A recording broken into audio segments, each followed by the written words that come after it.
ओम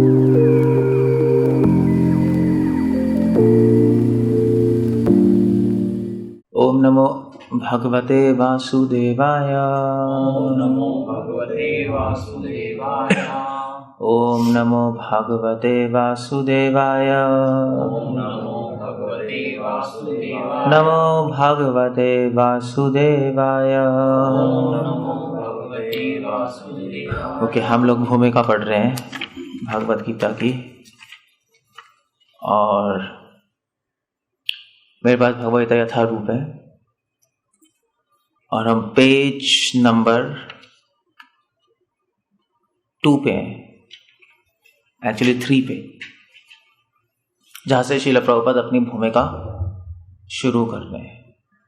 in fact भूमिका के बारे में बताया जाए तो प्रभुपाद ने सबसे पहले अपनी भगवद गीता पर कमेंट्री लिखने से पहले भूमिका लिखी थी, और आई थिंक एक बार उनकी वाइफ ने बेच भी दी थी वो चाय के लिए, और प्रभुपाद ने फिर दोबारा लिखी थी इसको। और इस पे ऑफ कोर्स एक अलग से किताब भी है, गीता सार ही है ना, जो सिर्फ भूमिका के ऊपर किताब है। सो इस भूमिका में श्रील प्रभुपाद ने भगवद गीता की समरी दी है, सार दिया है। और शुरुआत कहां से कर रहे हैं? इस भूमिका के तीसरे पेज का पहला जो स्टेटमेंट है वो है, भगवद गीता को गीता उपनिषद भी कहा जाता है। सो गीता उपनिषद क्यों कहा जाता है? क्योंकि भगवद गीता सारे उपनिषदों का सार है। अब सारे उपनिषदों का सार, इसका मतलब क्या है? उपनिषदों में ऐसा क्या है, पहले तो ये पता होना चाहिए, तब पता लगेगा कि गीता सारे उपनिषदों का सार है। श्रील प्रभुपाद लिख रहे हैं, ये वैदिक ज्ञान का सार है और वैदिक साहित्य का सर्वाधिक महत्वपूर्ण उपनिषद है।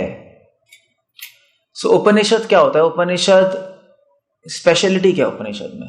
इतने बड़े सारे वेद हैं और वेदों में भी कई भाग हैं, तो हर वेद के 4 भाग होते हैं, ब्राह्मण, संहिता, आरण्यक और उपनिषद। हर वेद इन 4 भागों में डिवाइडेड है। वेद में कई चीजें, यज्ञ भी है और ज्ञान भी है, साइंस भी है, उपनिषद भी है। उपनिषदों में क्या है? उपनिषदों में भगवान ने प्रिंसिपल्स दिए और बाकी वेदों में भगवान ने डिटेल्स बताई है। या दूसरे शब्दों में, जैसे मान लीजिए गाड़ी क्या है, गाड़ी के बारे में बताना है। गाड़ी चलते कैसी है वो बात अलग है, मैकेनिक्स। तो उसी प्रकार करना क्या है, यज्ञ, सेवा, वो सारी चीजें भगवान ने वेदों के पहले भाग में बताई है। और उपनिषद में भगवान ने बताया कि क्यों करना है, प्रिंसिपल क्या है, क्यों करना है कैसे करना है वो पहले, क्यों करना है वो उपनिषद है। उपनिषद का क्यों, अब जाना आता है क्यों करूं, ये क्यों है, वो क्यों है, ऐसा क्यों चल रहा है, वाय। इसलिए उपनिषदों की बहुत महत्वपूर्णता है, क्योंकि कुछ भी काम करने से पहले समझना तो पड़ेगा क्यों करना है। नहीं, भक्ति क्यों करनी है? करने के लिए करनी है? नहीं। सेवा क्यों करनी है? ये सब समझने की जरूरत है नहीं है, क्योंकि अगर हम ये नहीं जाने क्यों करनी है तो फिर कर ही क्यों रहे। सो उपनिषदों में ही है। और भगवद गीता क्या? भगवद गीता सारे उपनिषदों का सार है। जो भी सबसे इंपॉर्टेंट चीजें उपनिषदों में, वो भगवान ने भगवद गीता में बता दी है। सो उपनिषद कितने हैं? मेन प्रधान उपनिषद 12 है, मगर है कितने? प्रधान 12 है कितने? अभी तक हमारे पास कम से कम 200 तक उपनिषद है। इतने सारे उपनिषद हैं, 108 तो कम से कम है ही। और एक उपनिषद को भी आप पूरी लाइफ में समझ लो, बहुत बड़ी बात है। उपनिषद का एक श्लोक ही पूरी लाइफ हम पढ़ सकते हैं। एक श्लोक के कई मतलब है। जैसे हमारे इस्कॉन में वो नहीं आपके ईशोपनिषद। अब ईशोपनिषद तो पहला श्लोक है, नहीं उससे पहला है ना, ओम पूर्णमिदं पूर्णमदः पूर्णात् पूर्णमुदच्यते पूर्णस्य पूर्णमादाय पूर्णमेवावशिष्यते। अब इस श्लोक की कम से कम 20 मतलब है, कम से कम, जो मुझे पता है, एटलीस्ट 20 तो नहीं, एटलीस्ट मुझे 10 पता है इसके मतलब। जो मुझे ही पता है। और अगर आप स्कॉलर से पूछो, वो लोग आएंगे इसके 1000 मतलब है। और अगर आप और बड़े स्कॉलर से पूछो, वैदिक स्कॉलर से, तो कहते हैं इन्फाइनाइट है। इन्फाइनाइट अनंत मतलब है, एक ही श्लोक का। इसको कहते हैं उपनिषद इसको कहते हैं। और भगवद गीता सारे उपनिषदों का सार है। आप देख सकते हो, अब वो हमारे बस की नहीं है पढ़ना इतना सब कुछ, कैसे निकालोगे वहां से सब कुछ। तो इसलिए भगवान ने सारा निचोड़ के सब भगवद गीता का, सारे उपनिषदों का सार हमें दे दिया। ये आपको जानना है ना, क्यों करना है भक्ति, क्यों अपने जीवन में भगवान की प्राप्ति करनी है, सारी क्वेश्चंस सारी भगवद गीता में। और ये एक्चुअली पहले पर्पट में श्रील प्रभुपाद ने बताया है। और प्रभुपाद इस पर्पट में भी लिख रहे हैं कि इस किताब की जरूरत क्या थी, जब पहले बहुत सारे किताबें थी। वो लिख रहे हैं कि पहले अंग्रेजी में नहीं थी एक्चुअली, इनफैक्ट हिंदी में तो चलो गीता प्रेस की थी, मगर प्रभुपाद ने बोला गीता प्रेस की गीता पढ़ के कौन शुद्ध भक्त बना, बता दो। प्रभुपाद से इंटरव्यू पूछ रहे थे तो प्रभुपाद से कह रहे थे, प्रभुपाद ने कहा मुझे एक आदमी दिखाओ जो गीता प्रेस की बुक किताब पढ़ के शुद्ध भक्त बने। भक्त जरूर बने, मतलब ऐसा नहीं है कि बेकार है, कृष्ण के बारे में पता है सब कुछ, मगर ऐसा कभी नहीं हो किसी ने अपना जीवन समर्पण ही कर दिया हो, ऐसा कभी नहीं हुआ। इसलिए प्रभुपाद ने कहा इस किताब लिखने की जरूरत थी, क्योंकि प्रभुपाद ने जो किताब लिखी, जो टीका लिखी है भगवद की, उसकी टीकाओं में और कई टीकाओं में बहुत फर्क है। मैंने कम से कम 600 टीकाएं पढ़ी है भगवद पे, कम से कम है एटलीस्ट पढ़ी नहीं, देखी तो हुई है मैंने। कई लोगों ने कहीं लिखी है। और जितनी भी आप पढ़ोगे ना किताबें टीकाएं, उसमें एक चीज की कमी है, और वो कमी क्या है, वो है कमी जोश की। वो नहीं है, सारा है ज्ञान मगर जोश नहीं है कि भगवान को अपना जीवन समर्पित कर देना, वो चीज नहीं है। इसलिए आप देख लो प्रभुपाद की भगवद गीता पढ़ के क्या होता है, जोश आ जाता है, बस यही आता है, नहीं जोश आ जाता है। एक प्रभुपाद की गीता में अग्नि है, आग है, मतलब प्रभुपाद गीता पढ़ो तो लगेगा प्रचार कर डालो पूरे संसार में, और कोई गीता पढ़ो तो लगेगा भजन करो अपना, हरे कृष्णा हरे कृष्णा। सीरियसली बहुत फर्क है। अब कोई भी गीता पढ़ लो, चलेगा सबको छोड़ के बस बैठ के ओम। प्रभुपाद गीता पढ़ो तो लगेगा पूरे दुनिया को बदल डालूंगा। इट्स लॉट ऑफ डिफरेंस, बहुत डिफरेंस है। सो क्योंकि ये गीता किसने लिखी है, गीता शुद्ध भक्त ने लिखी है, नहीं सारी दुनिया बदल जानी चाहिए, वही तो प्रचार है, बदल जानी चाहिए। वो और कमेंट्री पढ़ के नहीं लगेगा, और कमेंट्री पढ़ के कभी नहीं लगेगा आपको, पढ़ लो जाके, इंफॉर्मेशन जरूर मिल जाएगी, नहीं लगेगा। सही प्रभुपाद की गीता में स्पेशलिटी है जो प्रभुपाद ने अपनी किताब में डाली है, वो दिखाई नहीं देगी आपको। तो अगर आप पानी गर्म करोगे तो गर्म पानी में अग्नि होती है, नहीं होती है, दिखाई देती है, आपको ऐसे होना दिखाई देगी। ऐसे ही इसमें वैसे तो सेम ही लगेगी, मगर जो पढ़ने वाला है वो बता सकता है कि इसमें फर्क क्या। और इसीलिए तो इस किताब को पढ़ के कितने सारे यंग लोग, प्रभुपाद ने बोला है कि मेरे गीता को पढ़ के कितने सारे यंग लोग इस मूवमेंट में आ गए। इससे पहले एक भी जवान आदमी नहीं आ रहा था, सब बूढ़े ही आ रहे थे, है नहीं, सब बूढ़े आ रहे थे। सो प्रभुपाद ने इसलिए लिखा है भगवद गीता को गीतोपनिषद भी कहा जाता है। और इस पहले पैराग्राफ में प्रभुपाद बता रहे हैं कि हमने ये संस्करण शुरू किया है और इसको पढ़ के हर व्यक्ति धीरे धीरे भक्त बन जाएगा। दूसरे पैराग्राफ में प्रभुपाद ने शुरू किया है भगवद गीता का मर्म भगवद गीता में ही व्यक्त है। अब क्वेश्चन ये आता है कि भगवद गीता को समझे कैसे, पॉइंट है, क्योंकि समझना थोड़ा मुश्किल है, नहीं है। सो क्या भगवद गीता की किताब को समझने के लिए कोई और किताब की जरूरत है? जनरली क्यों लिख रहे हैं प्रभुपाद ऐसा? क्योंकि उपनिषदों को समझने के लिए आपको और किताबों की जरूरत होती है। कौन सी किताबों की जरूरत है? एटलीस्ट 6 किताबें आपको पढ़नी पड़ेंगी अगर आपको उपनिषद पढ़ना है।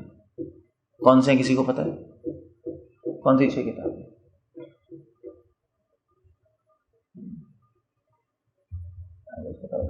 क्या है?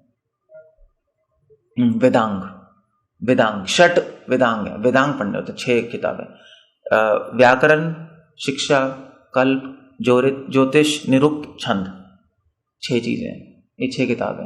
ये 6 किताबें पढ़ के व्याकरण समझनी पड़ेगी आपको, शिक्षा समझनी पड़ेगी। शिक्षा मतलब बोलना कैसे, मंत्रों को उच्चारण कैसे करोगे। बिना मंत्रों को उच्चारण करने आएगा तो मतलब नहीं निकलेगा, उसका मतलब बदल जाते हैं। और फिर कल्प मतलब जो यज्ञ है, यज्ञशाला कैसे बनती है। और फिर उसके बाद ज्योतिष पढ़ना पड़ता है, क्योंकि अगर आप यज्ञ करोगे तो एक पर्टिकुलर टाइम पे करा जाता है ना। ज्योतिष पता होना चाहिए ना, ग्रह व्रह का है, तो वो सब यज्ञ करके फिर उसको समझना है। समझने की टेक्निक उपनिषदों में दी है, अगर वो नहीं करोगे तो ये नहीं समझ आएगा। फिर उसके बाद छंद, मंत्र छंदों में लिखे हैं, और निरुक्त डिक्शनरी संस्कृत की। अब ये सब पढ़ के आप उपनिषद पढ़ोगे तो अब भगवद्गीता क्या बताया, भगवद्गीता के उपनिषदों का सार है। तो अब क्या भगवद्गीता पढ़ने के लिए भी कोई किताब की जरूरत है? 6 किताबें पढ़नी पड़ेंगी। इसलिए प्रभुपाद लिख रहे हैं क्या, भगवद्गीता का मर्म भगवद गीता में ही व्यक्त है, कोई किताब पढ़ने की जरूरत नहीं है। भगवद गीता ही ने भगवद गीता को समझना सिखा दिया, बस। अलग से कोई किताब, ये भगवान ने बोली है, भगवान ने पूरा सिस्टम बना दिया, पूरा पैकेज है। इस किताब को सही से पढ़ोगे समझ आ जाएगा। मगर सही से पढ़ने का मतलब क्या है, क्वेश्चन ये है। तो प्रभुपाद लिख रहे हैं यहां पर कि किसी चिकित्सक के निर्देश के अनुसार पढ़ना होगा, किसी भक्त के निर्देश अनुसार पढ़ना होगा, तब ये भगवद्गीता समझ आएगी। हालांकि इस किताब में भगवान ने समझा दिया कि समझना कैसे है, बट फिर भी किसी टीचर की जरूरत होती है। एटलीस्ट ये समझाने के लिए तो होगी कि इस किताब में ये लिखा है कि इसको समझना कैसे है। नहीं, इतना तो होगा। मगर वैसे पता है इसकी भी जरूरत नहीं है, क्योंकि प्रभुपाद के डिसाइपल्स ने कितनी सारी बुक डिस्ट्रीब्यूशन की। नहीं ऐसे मतलब इस्कॉन में जब प्रभुपाद ने गीता लिखी, पूरे वर्ल्ड वाइड डिस्ट्रीब्यूशन होती है गीता। अगर हिस्ट्री पढ़ोगे गीता डिस्ट्रीब्यूशन की तो ऐसे केसेस हुए हैं कि एक डिवोटी ने एक व्यक्ति को अमेरिका फॉरेन में भगवद्गीता दे दी, तो उसने भगवद्गीता कूड़े में फेंक दी।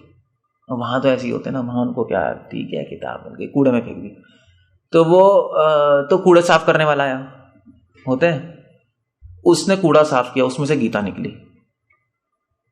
और एक्चुअली कूड़ा साफ करने वाला था, तो उसमें कूड़े में तरबूज पड़ा हुआ था आधा। तो उसने कहा बड़ा अच्छा तरबूज है, उसने हाथ डाला।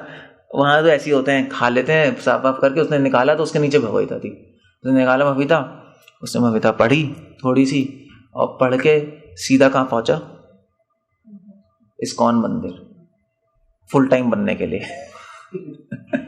और वो डिवोटी आज भी है, बता रहे थे वो ऐसे भक्त बने। तो ये भगवद्गीता की पोटेंशियल, मतलब तभी तो लिख रहे हैं भगवद्गीता का मर्म भगवद्गीता में ही व्यक्त है। इसको पढ़ के अपने आप समझ आ जाएगी किताबें।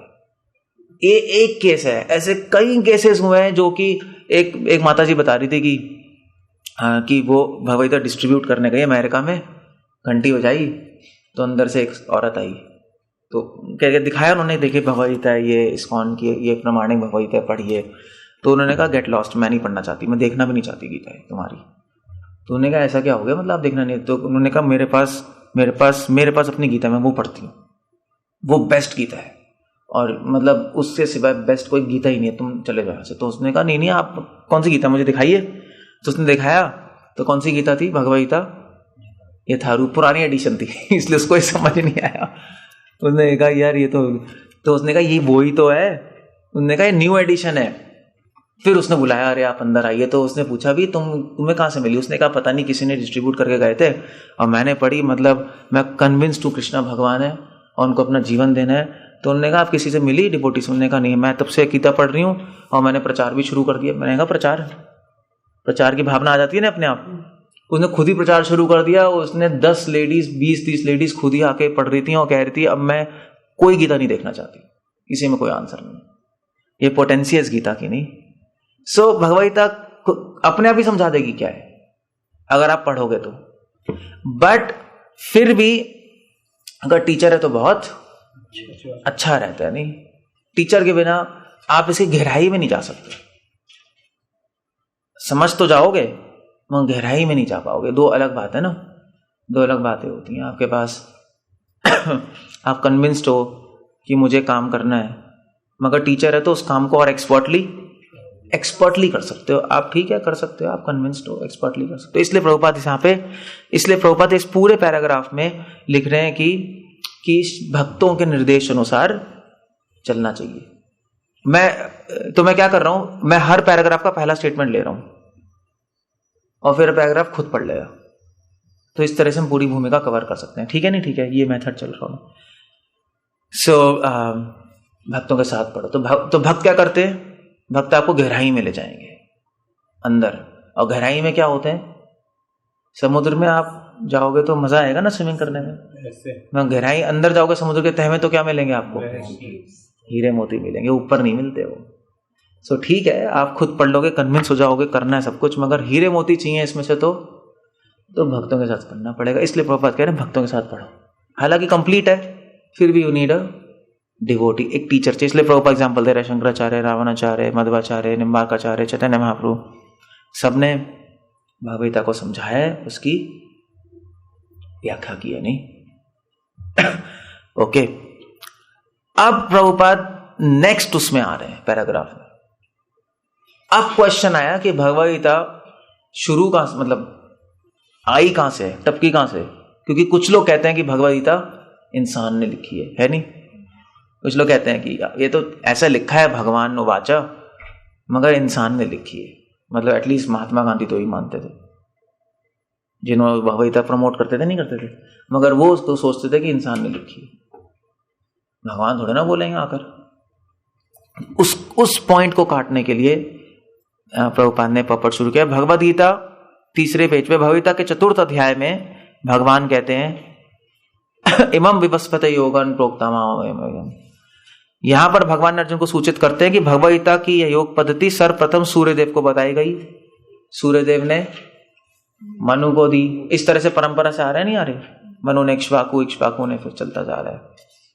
सो भगवद गीता, और फिर उसके बाद कृष्ण ने किसको दी, दोबारा से अर्जुन को बताई। सो प्रभुपाद ये पॉइंट क्यों उठा रहे हैं यहाँ पर? प्रभुपाद इसलिए पॉइंट उठा रहे हैं क्योंकि कई लोग भगवद्गीता मान भी लेते हैं, मगर ये नहीं मानते कि भगवान ने बोली। ये नहीं, ऐसे महात्मा गांधी उन्होंने मान ली, उन्होंने कहा बहुत अच्छी किताब है, मैं रोज भगवद्गीता पढ़ता हूं, बोला है ना। आई थिंक इसके पीछे लिखा है, इसमें नहीं लिखा, पुराने एडिशन में लिखा था। सो बहुत अच्छा है, मैं फॉलो करता हूं और मुझे फायदा हो रहा है, मगर ये नहीं मानते कि भगवद्गीता भगवान ने बोली, उसमें प्रॉब्लम है। हाँ, वो समझते हैं कि अच्छी किताब है, इसमें लिखा है, पीछे लिखा है, भगवद्गीता पालन करने से हम अच्छे आदमी बन जाएंगे। बट प्रॉब्लम ये है कि अगर आप ये नहीं मानोगे भगवान ने बोली है और आप केवल इसमें से अच्छा ही निकाल लोगे, तो 16वें अध्याय में हमने क्या पढ़ा है कि वो लोग कौन होते हैं जो केवल अच्छे होते हैं, भगवान को नहीं मानते, वो असुर होते हैं। इनफैक्ट तो कल मैं महाभारत ही पढ़ रहा था, उसमें लिखा है कि जो लोग ज्यादा पापी होते हैं ना, वो ज्यादा अच्छे होते हैं।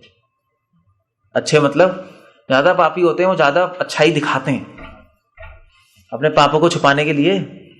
इसलिए आप देखो ये जो कॉर्पोरेट सेक्टर नहीं होता, कॉर्पोरेट वाले सूट बूट पहन के सारे एटिकेट्स है नहीं, गांव वालों कहेंगे बकवास, इन्हें तो बैठना भी नहीं आता, बोलना भी नहीं आता, ऐसे ही होता है ना, चलना भी नहीं आता। अब अंग्रेज आए तो उन्होंने तो ये बोला था, ये ब्लैक डॉग्स इंडियंस, इनको ना बोलना आता, ना खाना आता, ना चलना आता, हम सिविलाइज्ड है नहीं, हम एटिकेट्स, हम ये वो है। वो एक्चुअली प्रॉब्लम ये थी कि वो लोग इतने पापी हैं कि उनको अपने पाप को छुपाने के लिए ज्यादा एटिकेट चाहिए। सारा ज्ञान उनके शरीर से जुड़ा हुआ। ठीक है, वो तो ठीक इसीलिए प्रॉब्लम है ना। सो पॉइंट ये है कि जरूरी नहीं है अगर कोई बहुत अच्छा दिखाई दे रहा है तो वो अच्छा है। ज्यादा सिविलाइज्ड होगा तो इसका मतलब है कि वो बिना भगवान के, अगर आपको कहीं भी अच्छाई दिखाई दे रही है, इसका मतलब उसके अंदर क्या छुपी है, बुराई छुपी है, 100% बुराई छुपी है। जो ज्यादा, इनफैक्ट पता है साइकोलॉजी में बोलते हैं, जो ज्यादा वो होता है ना, क्या कहते हैं, ज्यादा पढ़ा लिखा नहीं होता, वो ज्यादा अंग्रेजी बोलने की कोशिश करता है, देखा है ऐसा होता है। ज्यादा पढ़ा लिखा हो, जो जिसको आती है वो ठीक है, वो अपना सिंपल बोलता है। उल्टा होता है, इसलिए ज्यादा पापी होता है, वो ज्यादा दिखाता है कि मैं, जो ज्यादा एटिकेट सीखेगा, ज्यादा कुछ करेगा। जो पापी नहीं है, जो कूल है, जो अच्छी लाइफ जी रहे हैं, वो आधा नहीं दिखाते, यार खाट पे आके बैठे यार आराम से, ठीक है यार लस्सी पिलाओ इसको। वो उसको दिखाने की जरूरत क्या है, वो है ही अच्छा, उसको अच्छाई दिखाने, तो वो तो अगर अच्छाई है तो सामने वाला आदमी खुद ही समझ जाएगा अच्छा है, अच्छे नहीं तब छुपाना पड़ता है ना सब, थैंक यू वेलकम, तब छुपाना पड़ता है, अंदर से बोल रहा है कुत्ते, वो ये होता है बस। आजकल सोसाइटी यही है ना, सोसाइटी ये पॉलिश सोसाइटी है। So you have to understand this. इसलिए प्रभुपाद ये पॉइंट उठा रहे हैं यहाँ पर, इसलिए उठा रहे हैं कि हमें भगवद्गीता पढ़ने से पहले मानना पड़ेगा कि कृष्णा भगवान है। कंक्लूजन भगवद्गीता का है कृष्णा भगवान है। अगर यहां तक नहीं पहुंचे सब बेकार हो जाएगा, सब नॉनसेंस हो जाएगा। ओके, अब उसके बाद अगले पैराग्राफ में फोर्थ पेज पे प्रभुपाद लिख रहे हैं, वह अर्जुन से कहते हैं कि मैं तुम पर यह रहस्य इसलिए प्रदान कर रहा हूं क्योंकि तुम मेरे भक्त तथा मित्र हो। सो प्रभुपाद इस पॉपट में क्या लिख रहे हैं? प्रभुपाद इसके इतने लंबे पॉपट में लिख रहे हैं कि भगवद्गीता किसको समझ आ सकती है? एक भक्त को और एक मित्र। मतलब होता है, प्रभुपाद एक्सप्लेन कर रहे हैं, कई संबंध होते हैं भगवान से, नहीं? हाँ, शांत रस, दास्य रस, साखे रस, माधुर्य रस। मगर 5 तरह के रस है नहीं भगवान के साथ, संबंध है नहीं है। प्रभुपाद यहीं पे लिख रहे हैं, कोई निष्क्रिय अवस्था में भक्त हो सकता है, कोई सक्रिय अवस्था में, कोई सखा रूप में, कोई माता पिता में, कोई माधुर्य दंपति में। नहीं, 5 तरह के संबंध है भगवान से। सबसे इंपॉर्टेंट संबंध कौन सा है इसमें से? शांत, दास्य, साखे, मात्सल्य, माधुर्य, कौन सा कहोगे? नहीं, सबसे इंपॉर्टेंट क्या है? दास्य, क्योंकि नींव है ना वो। सबसे इंपॉर्टेंट क्या है बिल्डिंग की? नींव है, टॉप फ्लोर नहीं है। टॉप फ्लोर वैसे सब चाहते हैं टॉप फ्लोर खरीदें, और महंगा भी सबसे वही होता है नहीं? मगर मतलब बेसमेंट तो सबसे ही मतलब फ्री होता है नहीं कार पार्किंग के लिए। मगर सबसे इंपॉर्टेंट क्या है? सबसे इंपॉर्टेंट एक्चुअली बेसमेंट है, और बेसमेंट दिखाई नहीं देता, नींव दिखाई नहीं देती ना बिल्डिंग की। बिल्डिंग उसी पे खड़ी, नींव हटी तो बिल्डिंग हट गई। इसलिए दास्य रस, माधुर्य रस दिखाई दे सकता है, गोपियां, कृष्णा, रासलीला, मगर उसकी नींव क्या है? नींव दास्य है, दास्य, वो दिखाई नहीं देगा आपको।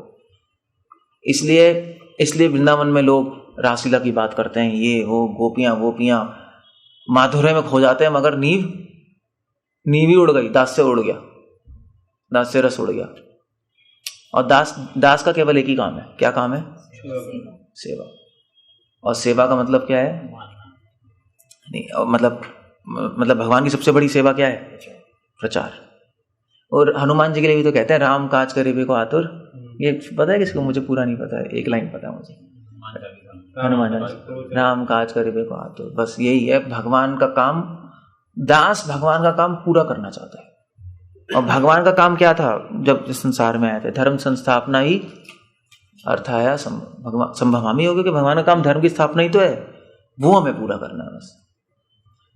तो जो केवल माधुर्य भाव देखता है, नींव तो दिखाई नहीं दे रही दास्य भाव, वो क्या करेगा? वो वृंदावन में बैठ के गोपियां, कृष्णा, आप कौन हो? मैं गोपी हूं। ये होता है बस। हो रहा है नहीं हो रहा है वृंदावन में? या अपना बैठ के वृंदावन में बैठ के हरे कृष्णा। गलत नहीं है, आप बैठ सकते हो कि कृष्णा और राधा कितने सुंदर है, बुरा नहीं है। बट द पॉइंट इज कि उसकी नींव क्या है? नींव है दास्य। प्रीचिंग भगवान के बारे में बता, दुनिया को ये नहीं कि खुद समझ के बैठ जाने कृष्णा और गोपी कौन है। दुनिया को बताना है कि कृष्णा और गोपियां कौन है, भगवान की सबसे बड़ी डिवोटीज हैं। सो इसलिए प्रभुपाद ने इतना पॉपट लंबा दिया। पहली लाइन में लिख रहे हैं, मैं तुम्हें गीता क्यों बता रहा हूं? क्योंकि तुम मेरे मित्र हो और भक्त हो। नहीं, मित्र का मतलब क्या है यहाँ पर? मित्र मतलब होता है, मित्र उसको कहते हैं जो दूसरे अपने मित्र के हमेशा कल्याण के बारे में सोचता रहे। मित्र वही है ना। मतलब एक होता है सुहृद मतलब कंपैशनेट, ठीक है मैं अच्छा करूंगा। एक होता है मित्र बहुत बड़ी चीज है। राम और सुग्रीव के बीच में क्या थी? मित्रता ही तो थी, सुहृदता नहीं थी। सुहृद मतलब होता है दया। आप पे कोई प्रॉब्लम हुई, ठीक है चलो मैं दया करूं। आप प्रॉब्लम में हो, मैंने आपकी प्रॉब्लम सॉल्व कर दी फिर दया से। मित्र भी मित्रता में अलग होता है। अगर मित्र प्रॉब्लम में होता है तो क्या होता है? मित्रता में व्यक्ति अपनी जान भी दे सकता है उसके लिए, उसकी प्रॉब्लम सॉल्व करने के लिए। अगर आप केवल दया कर रहे हो उसमें जान नहीं देगा। ये प्रॉब्लम है, अभी कितने पैसे चाहिए, ले तू 10,000 ले ले, प्रॉब्लम सॉल्व कर ले अपनी, जान थोड़े ना दूंगा तेरे लिए। मगर राम और सुग्रीव ने क्या शपथ ली थी पता है?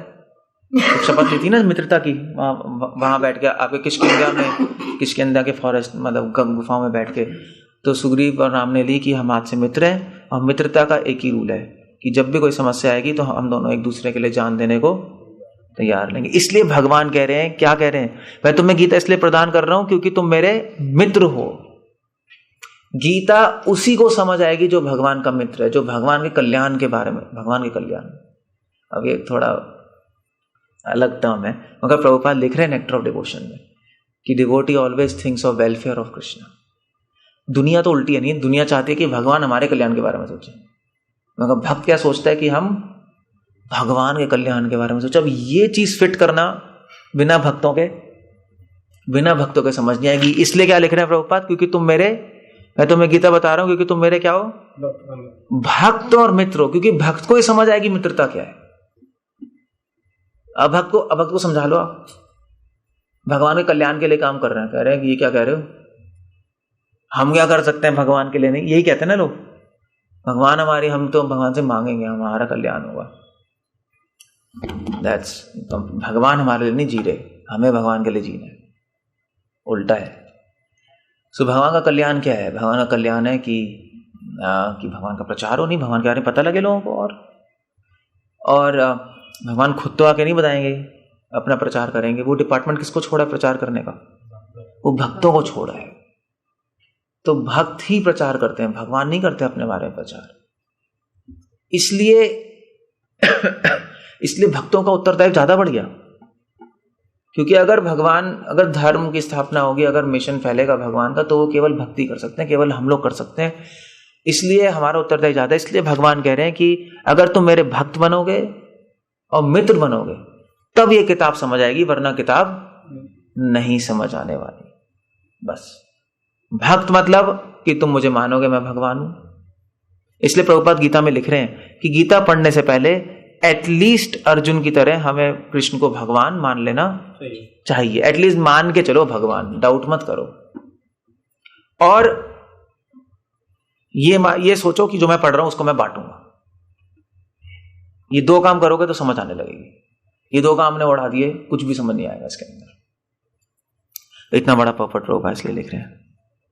और फिर उसके बाद 5वें पेज पे प्रभुपाद ने नेक्स्ट पैराग्राफ में शुरू कर रहे हैं, हमें इस बात पर विशेष ध्यान देना चाहिए कि अर्जुन ने भगवद्गीता किस तरह ग्रहण की है। अब अर्जुन भक्त मित्र है, वो तो बात सही है, मगर अर्जुन सोच क्या रहा है अपने माइंड में, क्या उसकी चेतना क्या है? भगवद्गीता सुनते वक्त चेतना क्या होनी चाहिए? जैसे आप सुन रहे हो ना, क्या चेतना होनी चाहिए? कोई इच्छा होनी चाहिए? नहीं। कोई भौतिक इच्छा होनी चाहिए? नहीं, हमारे पास कोई इच्छा नहीं है। ये इच्छा होनी चाहिए कि भगवद्गीता सुन के हमें सुख शांति मिले? नहीं होनी चाहिए। क्या क्या सोचना चाहिए? वो प्रभुपाद लिख रहे हैं कि 10वें अध्याय में अर्जुन ने भगवान को स्तुति की है। ये श्लोक तो बहुत इंपॉर्टेंट है। आप भगवान की स्तुति भी कर सकते हो, श्लोक याद कर सकते हो। परम ब्रह्म परम धाम आता है किसी को?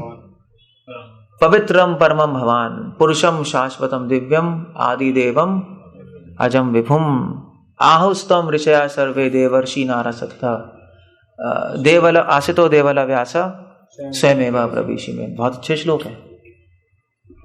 ये प्रेयर्स हैं भगवान के लिए, आप ऑफर कर सकते हो रोज कृष्ण को प्रेयर्स। इट्स वेरी नाइस श्लोक। और क्या बता रहे हैं भगवान यहाँ पर? प्रभुपाद क्यों लिख रहे हैं? प्रभुपाद ये कह रहे हैं कि अर्जुन ने क्यों सुनी भगवान से भगवद्गीता? अर्जुन ने भगवान से भगवद्गीता सुनी ये समझ के कि भगवान कौन है, कृष्णा कौन है, परम ब्रह्मा वो भगवान है। और वो किसने स्वीकार किया? भगवान नारद मुनि ने भी। वैसे श्लोक में पता क्या बता रहे हैं? कौन से एग्जाम्पल दे रहे हैं? देवर्षि नारद सथा, नारद ने आपको स्वीकार किया है भगवान।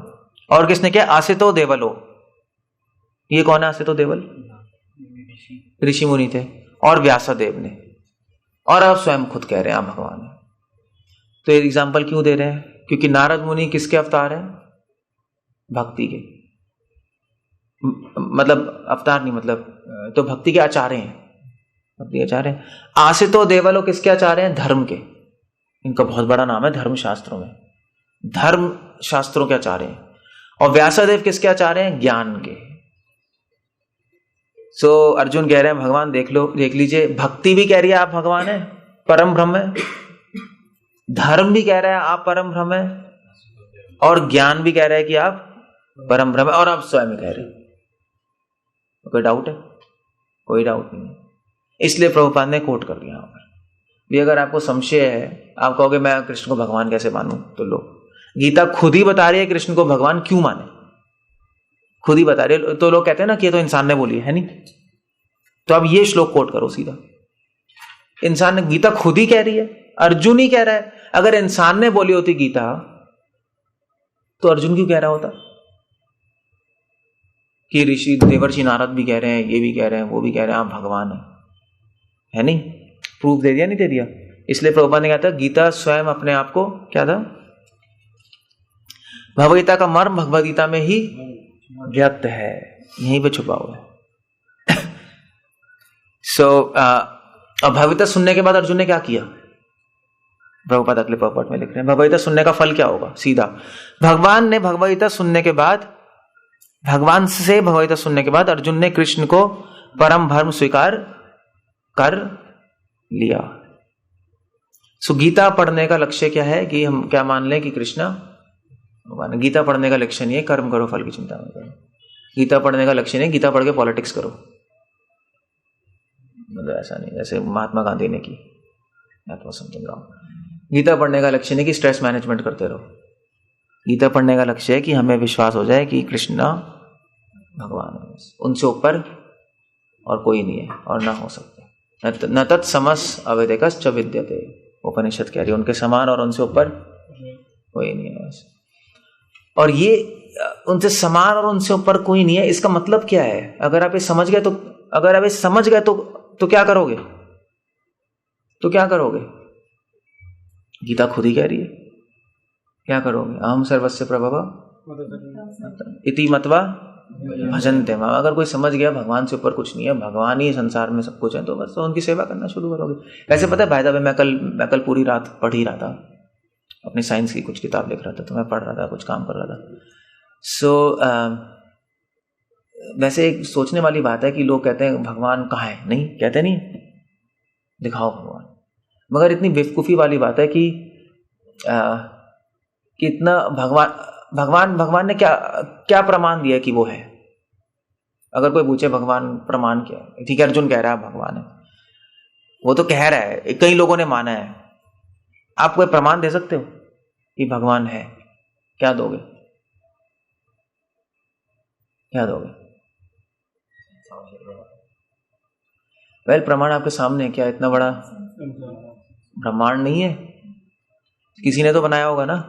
अगर क्रिएशन है तो क्रिएटर होना चाहिए, नहीं तो प्रभुपाद ही कहते थे पेंटिंग है तो पेंटर होना चाहिए। अब ये बहुत कॉमन सेंस की बात है, मगर साइंस ने इतना उलझा दिया इन चीजों को कि इतनी बच्चों वाली बात समझ ही नहीं आ रही, इतनी बच्चों वाली बात समझ नहीं आ रही। सो इसमें तो कोई डाउट ही नहीं कि भगवान है, इसमें कोई संशय नहीं है, दिखाई दे रहा है भगवान है। बट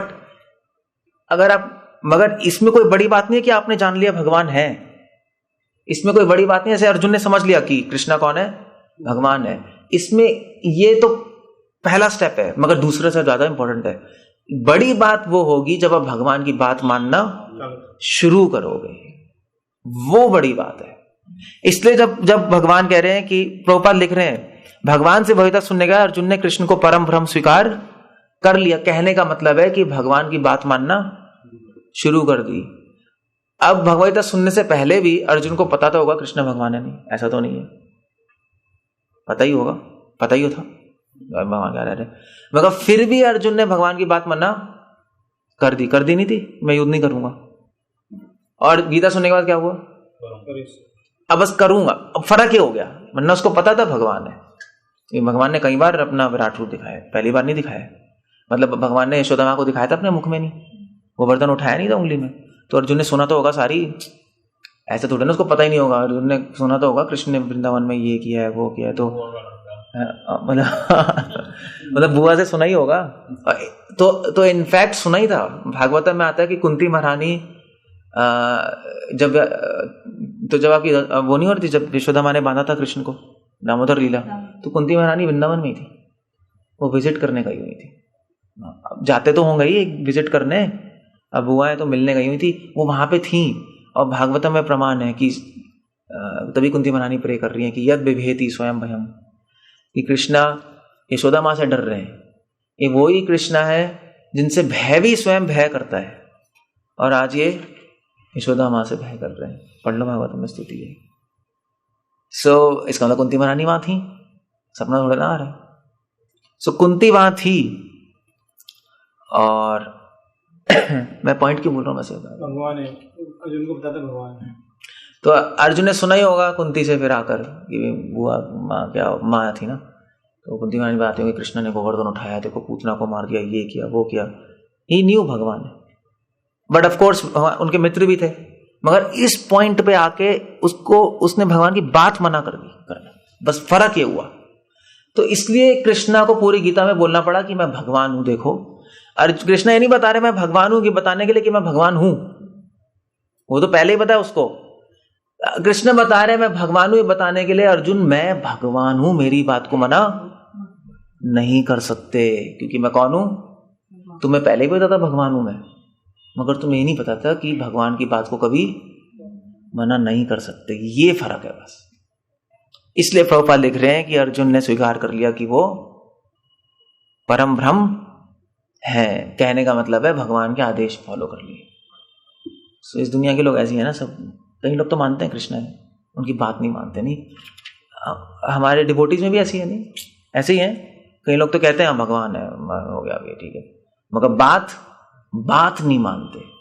ऐसे भी है, नहीं हम दीक्षा ले लेते हैं, कंठी भी पहन लेंगे, तिलक भी ला लेंगे, माला भी कर लेंगे, ठीक है थोड़ी बहुत बात मान ली तो हमने, मगर भगवान की बात मानने का मतलब है 100%, 99.9% नहीं चलेगा। क्योंकि 1% भी आपने छोड़ दी भगवान की बात तो कहां जाओगे आप?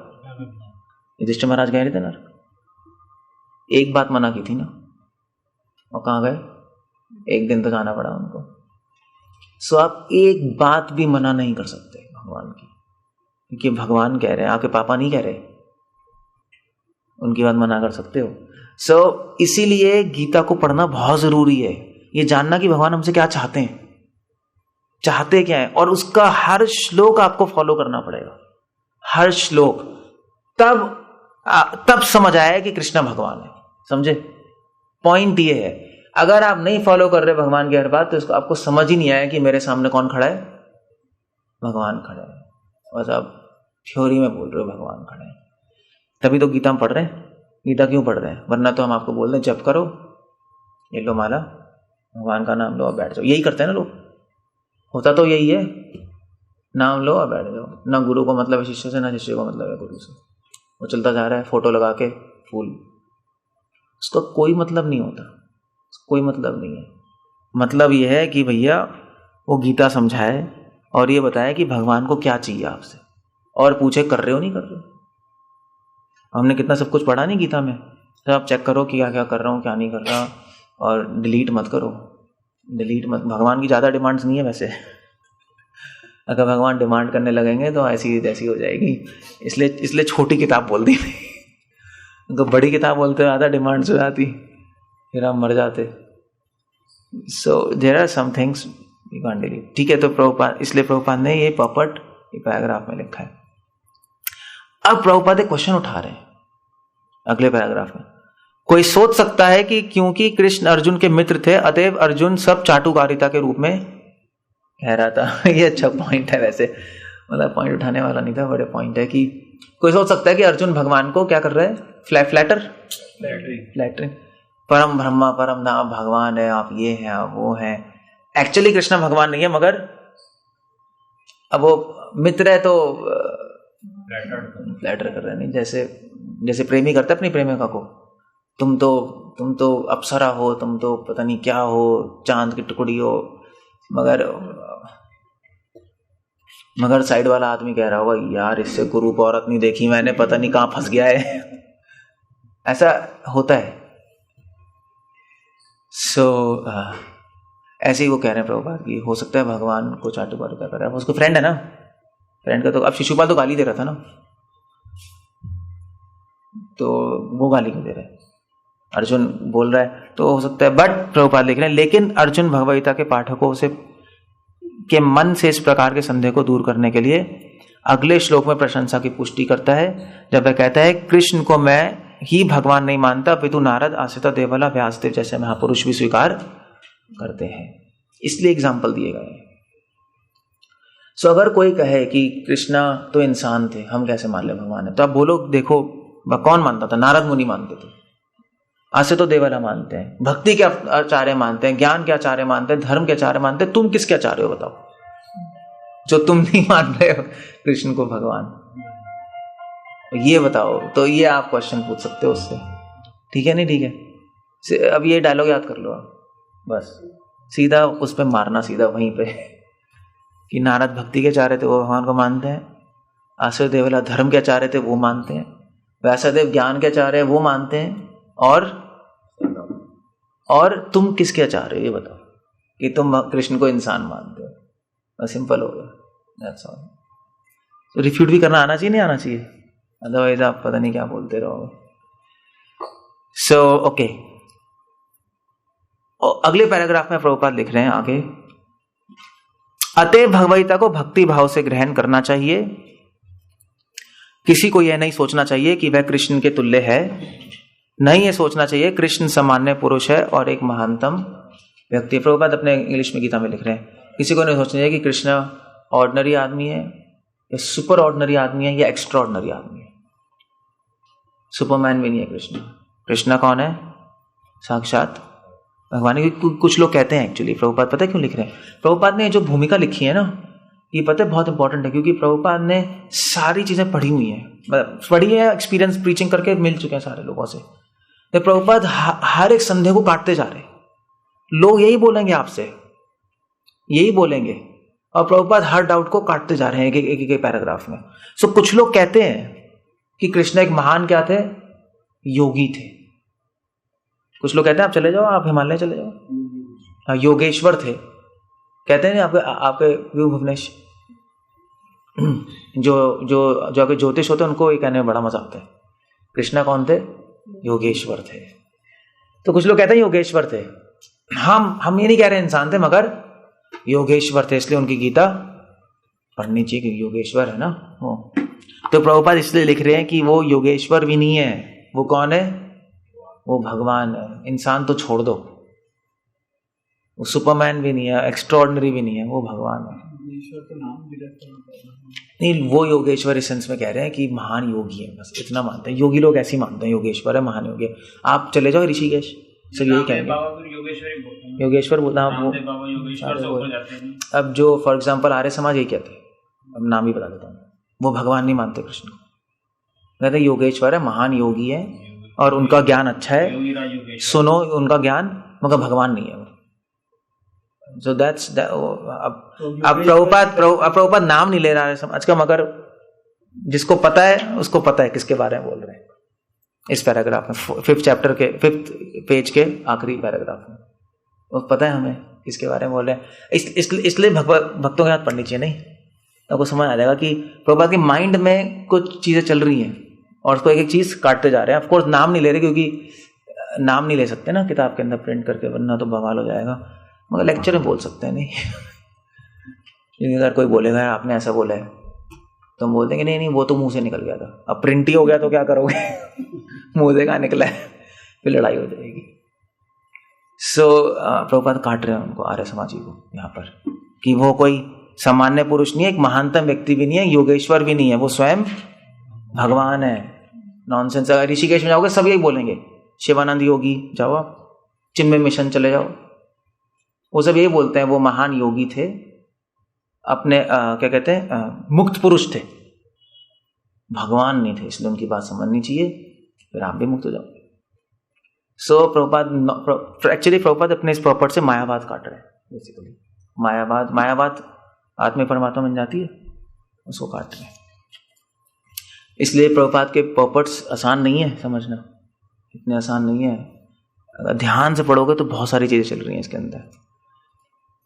ओके, सो और नेक्स्ट पैराग्राफ में प्रभुपाद लिख रहे हैं, तो भगवद्गीता क्या है। अब भगवद्गीता के बारे में बता दिया, नहीं बता दिया, अब पॉइंट उठा रहे हैं कि भगवद्गीता है क्या। तो भगवद्गीता उपनिषद है तो हमने मान लिया। भगवद्गीता का विषय वस्तु क्या है, विषय क्या है, मतलब क्या है। ठीक है, भगवद्गीता बता रही है कृष्ण भगवान है, मगर उद्देश्य क्या है भगवद्गीता का, एम क्या है। एक लाइन में प्रभुपाद लिख रहे हैं एम क्या है। भगवद्गीता का प्रयोजन मनुष्य को भौतिक संसार से, अज्ञान से उभारना है, बस ये है। अभी आपको सिंपल लग रहा है, डिफिकल्ट लग रहा है? सिंपल है, डिफिकल्ट है? आप कहोगे हमें तो पता ही है। संसार इतना डिफिकल्ट है तो अज्ञान तो सो ये वैसे स्टेटमेंट बहुत इंपॉर्टेंट है, अगर आप ध्यान से पढ़ोगे स्टेटमेंट को। भगवद्गीता का प्रयोजन मनुष्य को भौतिक संसार के अज्ञान से उभारना, ये स्टेटमेंट बहुत इंपॉर्टेंट है। इंपॉर्टेंट इसलिए है क्योंकि प्रभुपाद ने ये नहीं बोला भगवद्गीता का प्रयोजन क्या है, ये बताना कृष्ण भगवान है, ये नहीं बोला। बोला है, बोलना वैसे चाहिए था।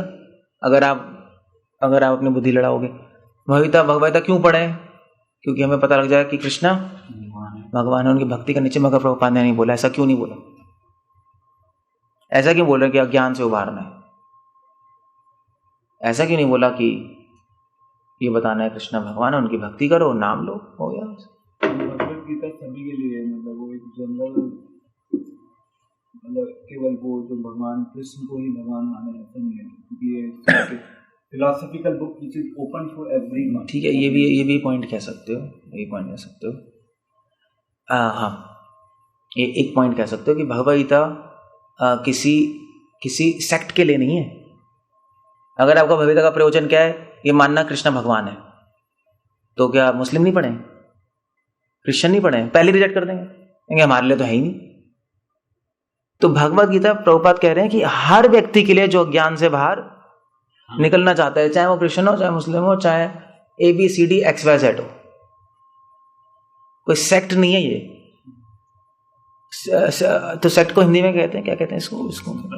हाँ, समुदाय नहीं तो कोई संप्रदायवाद नहीं है। संप्रदायवाद कहते हैं ना, हाँ, कोई की हमारी किताब है हिंदुओं की, या संप्रदायवाद नहीं है, इस्कॉन की किताब है, नहीं, ये सबके लिए, ये हर उस व्यक्ति के लिए जो अज्ञान से उभरना आता है, अज्ञान से दुख आता है।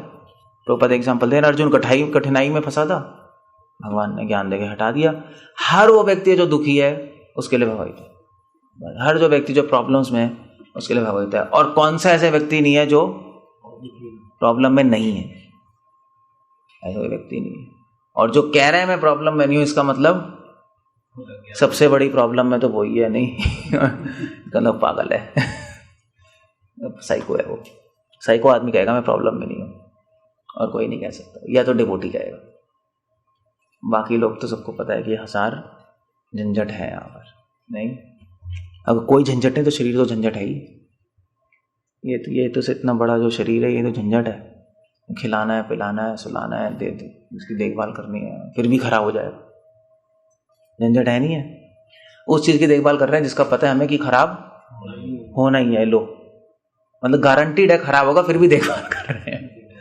मतलब ये कैसी बात है, नहीं ऐसा कभी होता है। मतलब जब आपको शरीर मिला तो आपको गारंटी दी गई कि ये खराब होगा, फिर क्यों देखभाल करें, फिर भी करना पड़ेगा।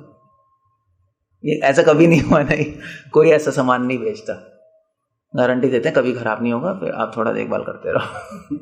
बट ये अजीब सामान है, खराब होगा फिर भी करो, तो ये प्रॉब्लम है नहीं है। सबसे बड़ी प्रॉब्लम तो यही है। सो इसलिए प्रभुपाद कह रहे हैं भगवद्गीता मनुष्य को अज्ञान और दुखों से उभारने के लिए, हर एक के लिए इट्स ओपन इन्विटेशन। और अगले पैराग्राफ में प्रभुपाद लिख रहे हैं, कष्ट भोगने वाले अनेक मनुष्य को में केवल कुछ ऐसे हैं जो वास्तव में यह जानने के जिज्ञासु हैं कि वह क्या है और इस विषम स्थिति में क्यों डाले गए हैं, आदि आदि। फॉर एग्जाम्पल प्रभुपाद लिख रहे हैं यहाँ पर कि हर व्यक्ति को कष्ट है, मगर हर व्यक्ति ये जिज्ञासा नहीं करता कि कष्ट क्यों है, ये नहीं करता। मोस्टली लोग सोचते हैं कष्ट है, ठीक है चलो हटा देंगे, यही है ना, जुगाड़ करके लोग तो कहते हैं कष्ट तो सबको ही आता है, ये थोड़ा ना पूछते हैं क्यों है, आता है तो पार्ट ऑफ लाइफ है, ठीक है अपना काम करो, हटा दो क्या हो गया, उसमें क्या फर्क पड़ रहा है। बट क्वेश्चन है, क्वेश्चन ही नहीं कि कष्ट हटाए कैसे, क्वेश्चन है कि कष्ट क्यों है। ये बहुत कम लोग सोचते हैं। और जो व्यक्ति क्वेश्चन पूछता है कष्ट क्यों है, उसके लिए भगवत है, वो उसको समझ आ जाएगा अभी क्यों है, अब भगवत पढ़ो क्यों, तब नीड आएगी। कष्ट हटाना है, अगर ऐसे सोचोगे ना कष्ट हटाना है, तो आप कौन सा ऑप्शन चुनोगे, तो गीता चुनोगे या संसारी सॉल्यूशन? संसारी सॉल्यूशन सीधा, कर्मकांड तो गया काम से। संसारी सॉल्यूशन या आपका ज्योतिष, कष्ट हटाना है ठीक है ज्योतिष, ये पहन लो वो पहन लो कर लो, या कष्ट हटाना है तो एसी और जुगाड़ करते रहो। मगर अगर आप पूछो कष्ट क्यों है, तो सॉल्यूशन नहीं है वहां।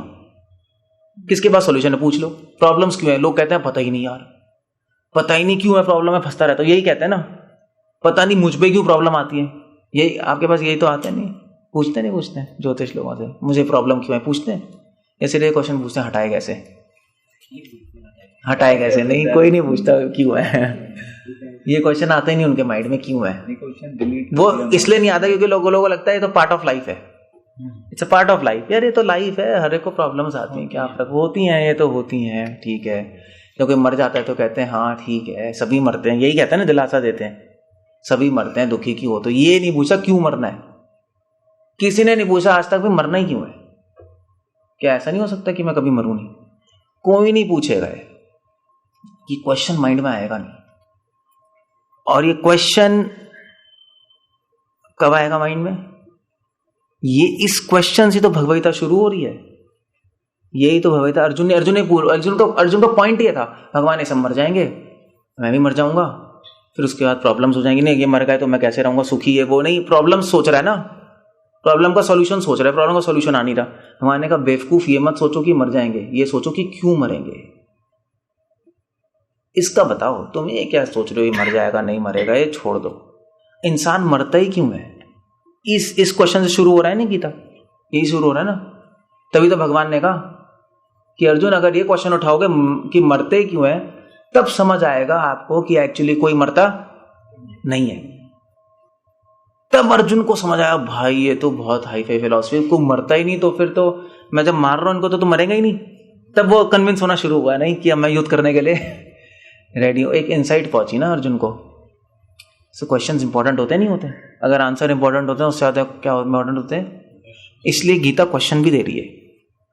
तो अर्जुन ने कई क्वेश्चन पूछे नहीं पूछे, अर्जुन ने कितने क्वेश्चन पूछे थे गीता में, आई थिंक 23 क्वेश्चन पूछे हैं कुछ अर्जुन ने। तो क्वेश्चन भी इंपॉर्टेंट है क्योंकि क्वेश्चन से ही फिर आंसर आता है नहीं। इसलिए प्रभुपाद यहाँ पे लिख रहे हैं इस पर्पट में, अथातो ब्रह्म जिज्ञासा, गीता पढ़ के क्वेश्चन भी आ जाएंगे आपके पास कि मुझे कष्ट क्यों मिल रहे हैं, और फिर उसका आंसर भी गीता दे दी। कंप्लीट बुक है नहीं है, कंप्लीट बुक है अपने में उसमें आंसर भी दे दिया। और जब तक आप गीता नहीं पढ़ोगे क्वेश्चन आएगा नहीं, और जब तक क्वेश्चन नहीं आएगा तो क्या होगा। प्रभुपाद अपने अगले पैराग्राफ में लिख रहे हैं, जब मनुष्य जीवन के वास्तविक प्रयोजन को भूल जाता है तो भगवान कृष्ण विशेष रूप से उस प्रयोजन की पुनः स्थापना करने के लिए अवतार लेते हैं। जब क्वेश्चन को भूल जाता है तो कौन आता है फिर यहाँ याद दिलाने के लिए, भगवान आते हैं। क्वेश्चन दिलाने के लिए याद आते हैं, आंसर तो बाद में होगा, आंसर बाद में होगा, पहले क्वेश्चन तो सुन लो भाई। क्वेश्चन ही भूल गए हम, वही उड़ा दिया, ये तो आंसर ही नहीं होता है, कोई ढूंढ ही नहीं रहा आंसर, दैट्स ऑल। मतलब संसार किसने बनाया है, ये क्वेश्चन ही नहीं है ना किसी के पास। ये पढ़ाते हैं हमें क्वेश्चन, संसार किसने बनाया है पढ़ाते नहीं है। संसार है क्या, दिखाई क्या दे रहा है, और उसको यूज कैसे रख रहे हैं अपने लिए, इतना है। आज तो क्वेश्चन ही नहीं तो आंसर क्या आएगा, फिर आपको गीता की जरूरत ही नहीं पड़ेगी, कहाँ ढूंढोगे। तो इसलिए भगवान अवतार लेते हैं, और अवतार लेके भगवान भगवत्ता का प्रवचन करते हैं, जिसमें वो प्रवचन भी देते हैं और उत्तर भी देते हैं। सो कंप्लीट बुक है एक्चुअली। प्रभुपाद यहाँ पे क्या लिख रहे हैं अल्टीमेटली कि ये कंप्लीट बुक है, इनकम्प्लीट नहीं है। उपनिषदों में जनरली क्वेश्चन उठाए गए, उपनिषद पढ़ोगे ना उसमें क्वेश्चन उठाए गए, आंसर नहीं है, वहां आंसर नहीं है। इसलिए उपनिषद आंसर के लिए क्या कहते हैं, क्या तो उपनिषद पढ़ोगे तो उसमें क्या कहते हैं, उसमें कहते हैं कि भगवान के हाथ नहीं है, भगवान के पाँव नहीं है, भगवान की आंखें नहीं है, भगवान देखते हुए भी नहीं देखते, चलते हुए भी नहीं चलते, सब लिखा नहीं लिखा है। भगवान को आप अपनी बुद्धि से समझ नहीं सकते, ये चीजें बोली हैं। अब एक क्वेश्चन है नहीं, आंसर तो अब उपनिषद क्या कहते हैं, ध्यान लगाओ, समाधि में जाओ और आंसर फिर मिलेंगे। उपनिषदों का ऐसी बात है, ध्यान लगाओ। नयम आत्मा प्रवचन न लभ्यो न बहु न श्रुते न वा। ज्यादा प्रवचन से ज्यादा सुनने से आपको नहीं समझ आएंगे, ध्यान लगाओ। अब ध्यान लगा के उसको आंसर आ जाएंगे। अब वो कितने लोग ध्यान लगाएंगे, कितने लोगों को आंसर आएगा। इसलिए भगवत तो क्या बोला है भगवान ने, गीता उपनिषद और बाकी उपनिषद में फर्क एक और ये है, एक फर्क ये है कि उपनिषदों में केवल क्वेश्चन दिया, आंसर छुपे हुए। भगवत में क्वेश्चन भी और आंसर भी भगवान ने खोल के बता दिए सारे। चलो ध्यान लगाने की जरूरत ही नहीं है, मुझसे सुन लो, या तो ध्यान लगा लो करोड़ों वर्ष, वहां से सुन लो। बस यही फर्क हो गया ना भक्ति और ध्यान में। प्रभुपाद क्या नहीं रहते, भक्ति श्रेष्ठ है ध्यान से, है नहीं। ये तो कहते हैं सत्युग के लिए ध्यान था, अभी के लिए। क्यों श्रेष्ठ है भक्ति ध्यान से, अब समझ आ गया आंसर क्यों है। सीधे आंसर मिल रहे, हाँ सीधे आंसर मिल रहे हैं। ध्यान लगाने, ध्यान तो तभी लगाते हैं ना आंसर ढूंढने के लिए। कौन है भगवान, जैसे बुद्धा निकल गए, नहीं लग गए जानने के लिए कि जन्म मृत्यु जरा व्याधि से निकलूं कैसे, ध्यान में बैठ गए। तो हमें बैठने की जरूरत नहीं, हमें तो आंसर ही पता है कैसे निकले। बस भगवान ने बता दिया मेरी सेवा करो, निकल लो। तो हम बेवकूफ है, ध्यान लगाएंगे। इसलिए भक्ति श्रेष्ठ है। इसलिए हमें ज्ञान पीएचडी करने की भी जरूरत नहीं, हम पूरा पीएचडी करके यहाँ आएंगे। इसलिए भगवान कह रहे हैं भगवत गीता उपनिषद सारे उपनिषदों का सार है, सारे उपनिषदों का सार है, क्योंकि इसमें आंसर भी है, डायरेक्ट आंसर है। तो भगवान ने अवतार लेके हमें आंसर बता दिए। और अब उसके बाद मैं कल करूंगा। ओके, एनीवे आप ये लास्ट पैराग्राफ कर देता हूं। सो 6 पेज के आखिरी पैराग्राफ में भगवान कह रहे हैं, भगवान कृष्ण का पार्षद होने के कारण अर्जुन समस्त अज्ञान से मुक्त था, लेकिन कुरुक्षेत्र के उस स्थल में वह अज्ञानी बनकर भगवान कृष्ण से जीवन की समस्याओं के बारे में प्रश्न कर रहा था। अब ये नहीं समझना चाहिए कि अर्जुन अज्ञान में था, अर्जुन हमारे कल्याण के लिए पूछ रहा था। वो तो मैंने डिस्कस कर लिया था फर्स्ट चैप्टर में, सब कुछ डिस्कस्ड है। कैसे फर्स्ट चैप्टर सुनोगे तो कैसे अर्जुन शुद्ध भक्त भी है और अभी थोड़े टाइम के लिए ज्ञान में आ गया, थोड़े टाइम के लिए देखकर, मगर एक्चुअली शुद्ध भक्त है। और भगवान ने क्यों अलाउ किया अर्जुन को अज्ञान में जाने के लिए, कि भगवान वहां से अर्जुन क्वेश्चन पूछ ले हमारे बेनिफिट के लिए, है नहीं। सो यहां पे अर्जुन ने युद्ध नहीं करके भगवान की सेवा को मना किया, है नहीं। मगर दूसरे एंगल से सोचोगे तो क्या है, अर्जुन ने युद्ध नहीं करके भगवान की सेवा कर डाली। प्रभुपाद यही कह रहे हैं। कैसे सेवा कर दी, भगवान से भगवता बुलवाकर। सो आप देख रहे हो, भक्त कुछ भी करेगा, कोई भी क्रिया करेगा, वो क्या होगी, वो सेवा ही होगी। अपने आप सेवा बन जाएगी, अपने आप बन गई सेवा। ये भक्त है। हम कुछ भी करेंगे क्या हो जाएगा, अपने आप भोग बन जाएगा अपने आप भोग बन जाएगा कोई आधा करने की जरूरत नहीं हमारी ट्रेजेडी यही है, हमारी ट्रेजेडी है। अर्जुन को देखो, अर्जुन थोड़े टाइम के लिए माया में आ गया, मगर माया में आके भी वो भगवान की सेवा कर गया। देख रहे हो, हम भगवान के पास बैठ के भी सेवा नहीं कर पाते। ये फर्क है अर्जुन और हमारे में। तभी तो भगवान ने अर्जुन को गीता बोली, हमें थोड़ा ना बोली है केशवानंद को या भावेश को, या हम तो पता नहीं क्या कचुम्बर निकाल देते। इसलिए अर्जुन स्पेशल है। ये भक्त और अभक्तों में फर्क होता है। भक्त की सारी क्रियाएं, सब कुछ सेवा होती है, हम गड़बड़ करते हैं। तो प्रभुपाद इस प्रॉपर्ट में ये लिख रहे हैं कि अर्जुन ने दूसरों के कल्याण के लिए पूछी थी। पॉइंट ये। हरे कृष्णा। सो कल हम इस भूमिका को आगे बढ़ाएंगे।